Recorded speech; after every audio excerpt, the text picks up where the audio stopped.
Welcome back, everybody, to Fall In, and we are happy to be here today with our first guest, Big Al or Alfonso Nixon. Of course, I am Brian Britt as we kind of form in around the fire and kind of tell our campfire stories out here today. And we got a couple questions for Mr. Big Al. Definitely appreciate you coming on board. Tell us a little bit about yourself to start out. How did you get the name of Big Al? I know in the sim racing community, that's one of the things everybody kind of knows you by, and not Alfonso Nixon. Well, the funny thing about that is I'm not actually Big Al. I'm affectionately known by, my family back in Carolina as Little Al. My father is Big Al, but since I started online, I just kind of took over his persona, if you will. I took Dad's handle, and now I affectionately go by Big Al. It wouldn't Is, look right calling me Little Al because I'm a big dude, so let's go with Big Al. So I think you've told me in previous talks, like, is he's pretty he's a smaller guy, isn't he? Oh yeah, my dad won't like to hear that at all. He's a smaller guy. Well, my father is somewhere between 5'6" and 5'6.5", and I stand somewhere around 6'4", 6'3". So Yeah, definitely a big guy, definitely worthy of the Big Al moniker for sure. So hopefully your dad doesn't listen to this for sure. yeah, But man, definitely appreciate you coming on board and talking with us, and kind of having the idea for this whole thing and wanting to bring me along. I know there's a lot of people out there that haven't really had their voices heard in a lot of ways, and but we'll start out here. When did you join the army, and what were some of your responsibilities that kind of you had to do out there? oh man. So I joined the army 10 days out of high school. I do believe it was in my senior year, around my birthday. I turned 18, and I contacted my recruiter, and I was like, "Hey, look, let's roll." Because I was doing horrible in chemistry, to tell the truth. And so shortly after I graduated, man, I was off the boot camp, and you really don't have any responsibilities when you come in the army. I mean, I was a PV1 when I joined, and so just pretty much just a good try to be a good soldier, just do what you're told. Yeah, 100%. Now, what were some of the challenges of boot camp, and what do you think it's maybe some differences from boot camp then versus now? Well, it evolves the toughness. I think has to go hand in hand with how you're raised in the era that you're raised in. So of course the guys that went through in World War II, these guys they were eating gravel, and peeing dust, and then you go to the guys from Vietnam, they're eating metal. So by the time we came in, we were eating crackers. So, and I think one of the biggest challenges is it was for me growing up in a small town in Carolina. One of my biggest challenges was actually being away from home and trying to fit into a system that I really didn't understand because I had an uncle, I had two uncles that were in the military, but I wasn't really surrounded by a lot of military, so it was a little bit challenging just to kind of figure out how the army worked.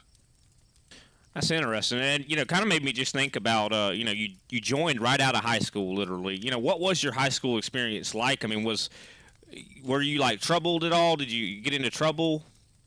Oh gosh, no, man. I never. I don't think I ever went to the principal's office, man. I was just a good kid. I tried to hang. I tried to fit in. I guess is what you would say. I tried to fit in with everybody, and and that's generally what you're gonna find in the military. I found a lot of people that were open minded and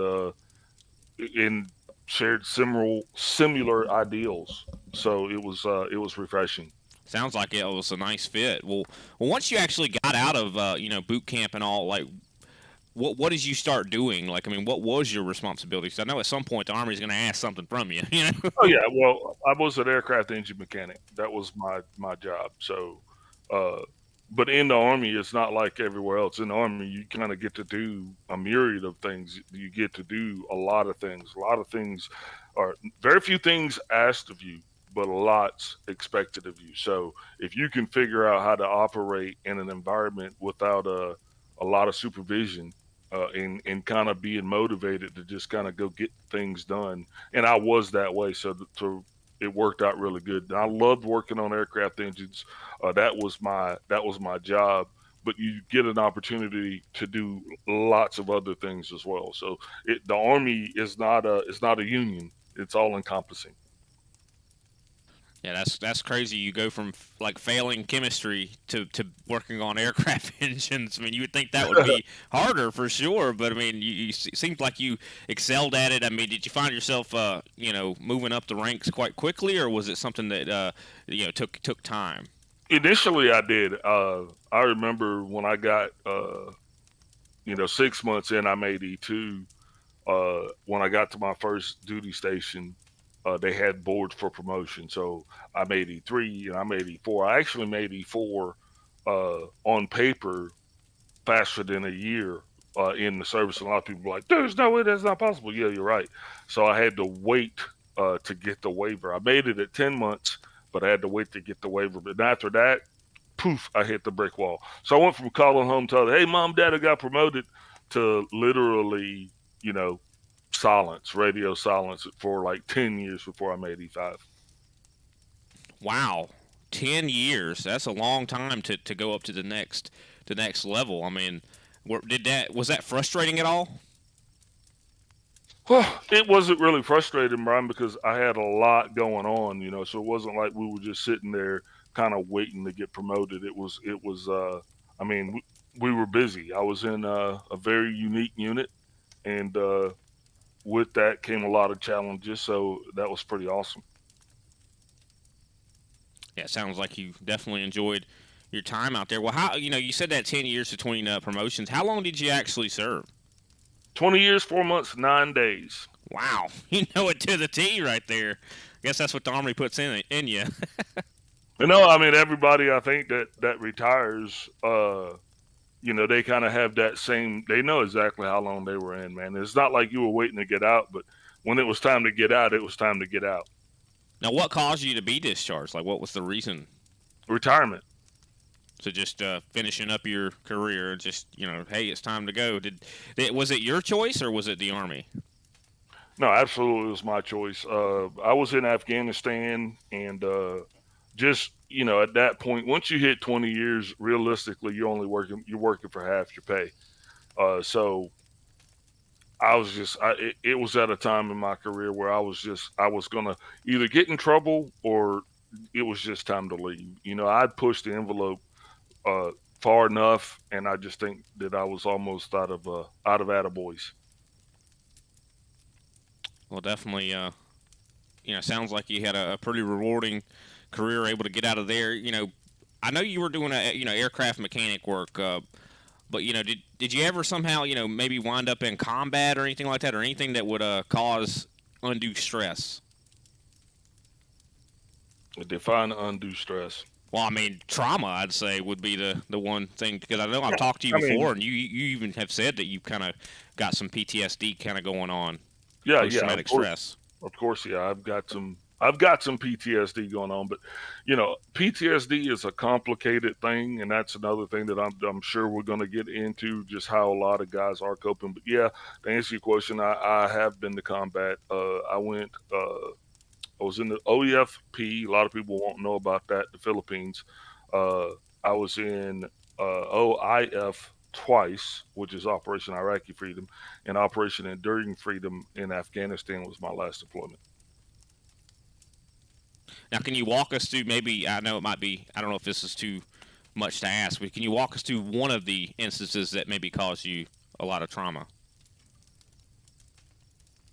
Oh man, there's several, but I guess the hardest one is always going to be the loss of life. I lost several comrades. Heck, I think we lost 8 guys in one night uh, That in had the to be really Philippines. tough. Yeah, it is, and a lot of those guys had kids. So when you actually look at the age of their kids, to versus when it happened, it kind of lets you know, man. And it's just it's eerie, but the anniversaries come and go, birthdays come and go, and memories pop up on Facebook. So all of those things are kind of triggers for PTSD as well. Yeah, I could definitely see that, and like you were just saying about their children. being so much older now and thinking about all the time that they lost with that parent because of their service. So that really it's not just you the service member that sacrifices, it's also the family. Yeah, and usually the family makes the biggest sacrifice because the soldier signs up to go out in the harm's way, and the family, they're the ones that are left behind. So, and that's another thing we're going to discuss with Fall In, Brian, is just helping those family members that are still there, those Gold Star family members. It's just that's kind of what we do, and we got to get each one to kind of help one. So that's kind of why we're doing the Fall In thing. Yeah, definitely. Love the idea. Love the kind of the topics that are just coming up, kind of a little bit somewhat naturally. I mean, I had my questions kind of wrote down here, but I mean, I'm kind of finding myself curious and wanting to ask others, and just love every bit of it. But what do you think that those things that happened to you back then? How do you think they affect your mental state at this moment?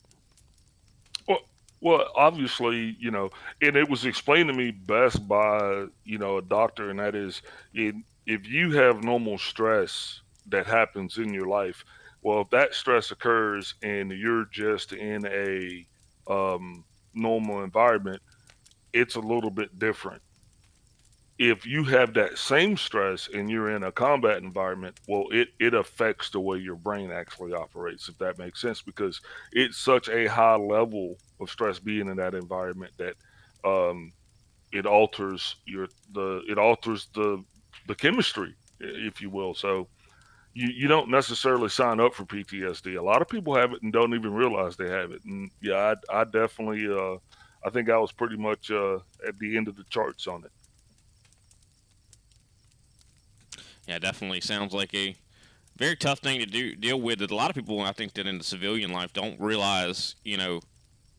Getting out of a battlefield where your life is on the line the whole time, and it's like you get back home and there's no threat, but you still perceive threats. Isn't that kind of what PTSD does to you in a lot of ways too?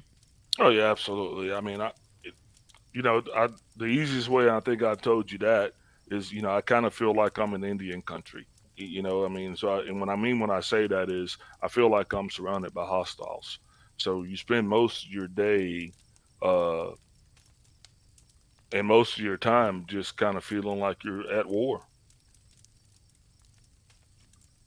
That's definitely very interesting. Well, gotta ask and move on to a little bit more of a lighter, or maybe not lighter, but a different question here. What is an issue right now that deals kind of with the military that you're that's your main focus right now in your life? I mean, what is the issue that kind of means the most to you? Uh, Helping veterans in any capacity that is, because when I was in the service, leadership is all about taking care of the people that are beneath you. So as we transition into the civilian sector, it's kind of difficult for us to figure out where exactly we fit in, especially because a lot of my counterparts, they were in the military shortly after they graduated, just like I was. So when you retire, you have a different sense of duty. Sometimes it's to your family, sometimes it's to your community, but to your church. But I want to just kind of give a calling to them to kind of still serve each other as well as serving the nation. So that's where I think my greatest focus is. Anything that's going to help veterans or soldiers that are serving. Yeah, for sure, and I think that that community, kind of trying to build a community like that, really will help them out. Because I mean, coming back from service, I mean, you always hear it, you see it in the movies about how Band of Brothers, that show on HBO. You know what I mean? Like they're all they say that's Band of Brothers for a reason, because you almost do become family with those guys you serve with. Yeah, absolutely, Brian. I mean, my military family is as close to me or closer to me than my true family. Like right now, I live in a different time zone from all of my blood kin in Carolina, but yet my military family, they're all within, we're all within 10 minutes of each other right here. Alrighty, so definitely still a lot of community going on. I know you already I know with some of the broadcasting and stuff we do, you kind of have some contacts. We got the UXO helping out with the broadcast. Tell us a little bit about those guys too. I know they do a lot. Well, I know that we will be talking about. as well as to some of those guys, especially Chad. Chad's the founder of the UXO, so that's just another thing that we're going to be working on. Definitely very interested to talk to all those guys and kind of see what their stories are for sure. Um, but now that you're in that post-military service, these issues that we were just talking about, with helping out all the other veterans and things like that. Is that what gets you out of bed? Do you think? I mean, or is there anything else that you kind of takes up the majority of your time? Well, I've been kind of dealing with my own thing, kind of caught up in my own life, but I got the grandbaby, so that's definitely something I want to see what little Kai does. My son's in the military; he's stationed down in Savannah, and now I think it's just time for me to kind of come out of retirement and get this thing going again. Yeah, definitely. Gotta love the entrepreneurial spirit. Also, and you mentioned your son, in the military too. I mean, did you have any advice for him whenever he was getting into it, and what kind of led him to get into the military? Well, the funny thing is when my son joined the military, he uh he had no plans of kind of joining. I think he just kind of fell into it. And so what ultimately happened was, he even told me after he had been deployed and kind of been in combat and had some pretty stressful situations, he let me know that, hey, he was not prepared for that. He's like, man, I grew up in Sango. I wasn't, he played Army, but then now that he was really in the Army as a kid from the suburbs, because I never really exposed him to it. Um, but yeah, it definitely made an impression on him. Yeah, because I think a lot of the movies and TV shows kind of glorify combat, and I know even coming up myself, I hate to talk about me a little bit, but coming up myself, I played a whole lot of video games and things like that, and they were always army shooters. Like one guy sneaking into a base and taking out all the adversaries, and he's like, oh, that's gonna be me when I get older. It's like I think you kind of romanticize that in a lot of ways, but I don't think it's really that way in real life. I think it's probably more terrifying than anything. Yeah, that the romance goes out of it real quick. That's the first thing that's gone. I mean, they take anything sexy out of it like within the first 10 minutes, and then after that, it's just about suck. And you just embrace the suck. I mean, and you kind of get comfortable with it. You kind of get comfortable being uncomfortable, whether that means being cold, whether that means being hungry.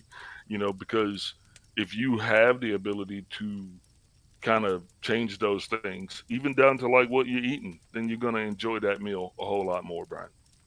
Yeah, that's a good point. Kind of makes you enjoy the finer things a little bit more because you don't know when you're gonna get it next. So definitely gotta kind of make things a little bit sweeter for sure. But kind of want to move on a little bit more. I think to kind of what UXO does, but I know that I think you kind of have something in mind that's going to maybe be more on the simulator side of things.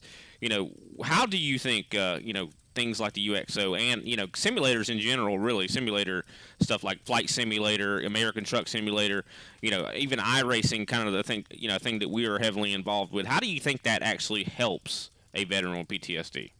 Yeah, well, we'll keep UXO separate because we're gonna get Chad in. He's the secretary for the UXO. We'll let him speak on them. But the way I'd like to talk about simulations and how you can use simulation to actually, help people dealing with PTSD. So whether that's through, it doesn't matter. Anything that simulates is kind of stimulation. So it allows them to get actually back in an online environment, even if you're not out there running through the jungle. And if you want to do shooters, you can do shooters. If you want to fly, you can do fly. But it builds up that camaraderie. We've got a lot of leagues in our racing that exist of guys who serve together. And these guys go and they go fly together, and then they go and they truck together. So there's a whole lot of connectivity that we can actually bring forth through the world of simulation, and that's something we're definitely going to be promoting here in Fall In.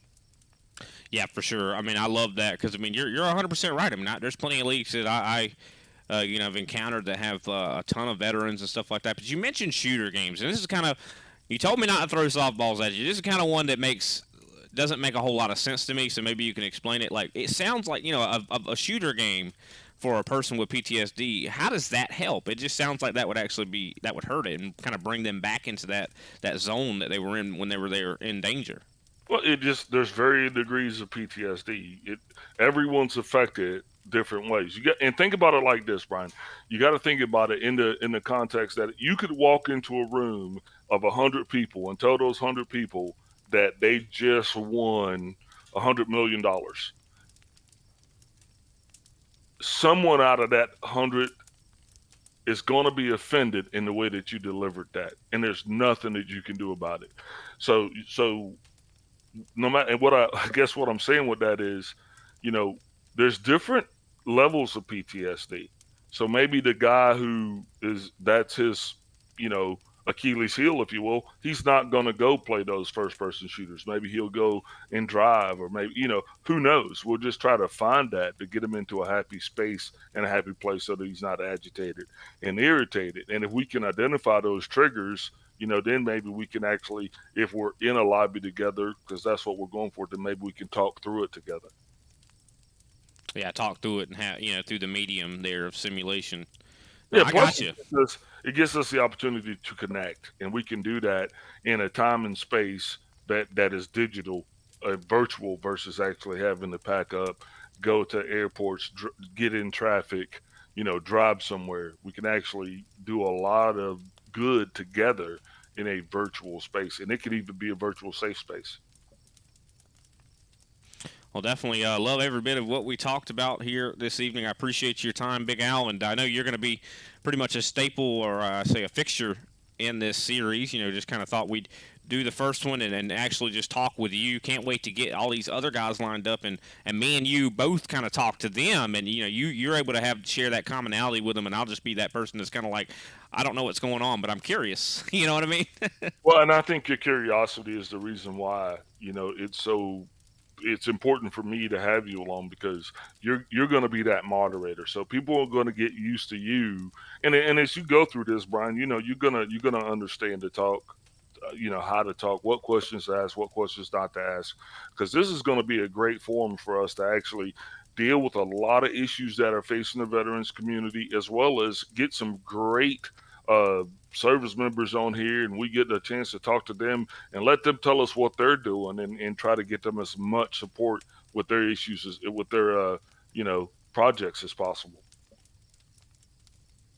All right. Well, I think that's it for our first episode, Big Al. What a success I think it was. I think we covered a lot of very interesting topics, and kind of got really into the deep of into the deep into some things that I didn't think we were going to get as deep as we did, and hopefully we can keep pushing that kind of limit forward, but without, of course, we don't, like you said, you need to ask the right questions and not offend someone. Just considering, I mean, they some people with the PTSD stuff might not be in the right headspace, and we don't want to offend anybody here, but I'll try to learn and get as good as I can when it comes to that, for sure. And but I appreciate you coming on and being willing to answer some of these questions. I know I maybe threw some hard ones at you, but thanks, Big Al. No, thank you. All right, well, that was the first episode of Fall In. Make sure you tune in for the next one. We'll try to keep them coming for sure. We're going to try to see if we can't do them every Friday, and hopefully have them edited and have them up on the weekends. But make sure you get in touch with us. We'll have some links and stuff somewhere whenever we do get the first video uploaded. That way you can reach out to us if you're interested in actually participating. Thanks for watching, everybody.